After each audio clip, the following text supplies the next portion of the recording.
Okay, let me begin this segment by just taking a moment to tell you what the heck this $25 phrase means. Conjunctural causation. It's even hard to say.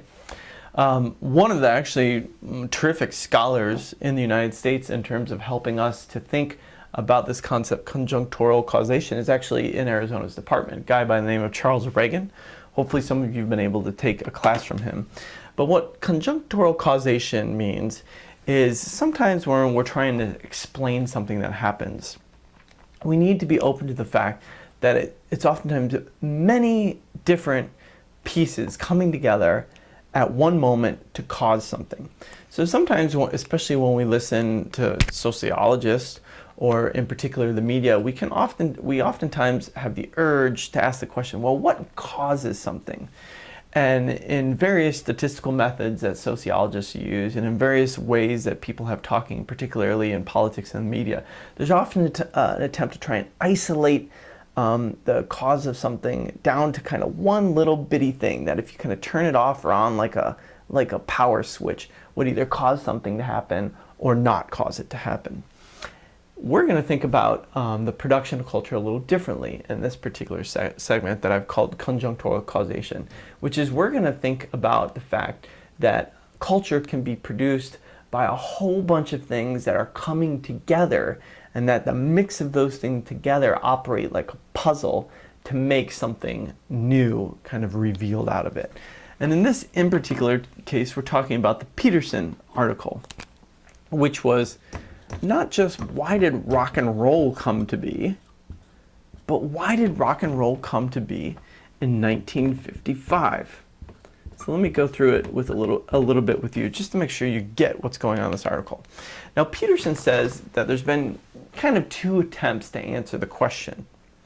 One is what we could call a supply side, which is that all of a sudden you had people like Elvis Presley and geez, I'm even blanking right now on all the various, Chuck Berry, you can name dozens of people that were at the very beginning of rock and roll. But the supply side description basically says that all of a sudden you had the Elvises show up on the scene and producing this new style of music. However, Peterson points out that that explanation doesn't really work because there's always creative people that are around, and even more importantly, way before 1955 you had already had some of this rock and roll sound emerging. So Peterson wants to know, if you've already got these artists around, you've already got the sound actually occurring, why did it pop up in 1955? Get back to that in a second. There's another way of explaining the emergence of rock and roll that Peterson also says doesn't work, and this is the demand side. And this is the side that says, well, society was changing, which is kind of a sociologist version of avoiding answering a question. It was changing, and there was this baby boom that wanted, these kids wanted something different than their parents have. But as Peterson points out, that explanation can't be right either, because the children of the baby boom, so those babies born after the end of World War II, were only 9 years old by the time 1955 rolls around. So it can't just be this generational flip that's happened. So again, it can't be this one cause of a switch that's gotten turned on. Aha, baby boom, boom. Now you've got rock and roll. Instead, Peterson takes us down a much more complex path, this path I call conjunctural causation, to realize how this particular cultural product, rock and roll, is produced. And so he lists a whole bunch of things that go in to why rock and roll happened at that exact moment. So what are some of these things? Well, we have legal changes. So he takes quite a bit of time to show you that by the 1930s, due to copyright law, there was an oligarchy, which means a small group that basically had all the power of music publishers, who locked out talents. So decided on what the sound should be that was being played on radio. And so they locked out foreign language musicians, they locked out black musicians, they locked out country music, and basically had pushed all those out into the margins and said, on radio, we're basically going to play kind of one type of sound that had been familiar for the better part of, for a while, and continued right on up to the 1940s. However, a rival agency that collected money for when songs were played. So copyright law said that basically whenever a song's played, those musicians who wrote that song are due rights fees for the playing of that song. So a rival agency came along and started signing up all these musicians that had been excluded. So black musicians, foreign language musicians, country musicians. And in signing those up, this new agency was able to start introducing these artists to other radio stations. And in doing so, actually helped to not only bring new material to the fore, but actually helped to bring it in a way that the cost could be cheaper. For example, these musicians might not charge as much because they hadn't had their big break. So there's some legal conditions that go on here. Legal law, patent law, or copyright law had set up a certain condition that by the time the 1930s hits, new agencies had responded to try and work around or create something new given those legal conditions.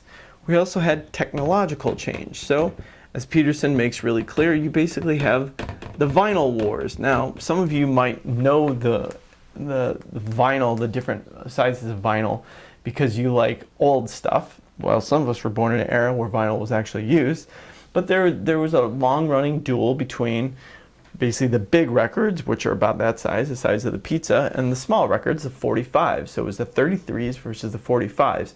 Those numbers, 33 and 45, had to do with how quickly the records rotated on the actual record player or the turntable. So there was a technological advance whereby 45 records were produced, and 45s were small, not much bigger than a CD or a DVD today.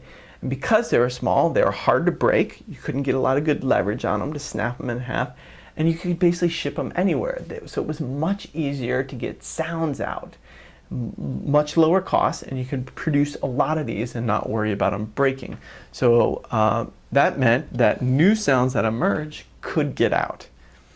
You have some regulation changes in here too, which is you have the Federal Communications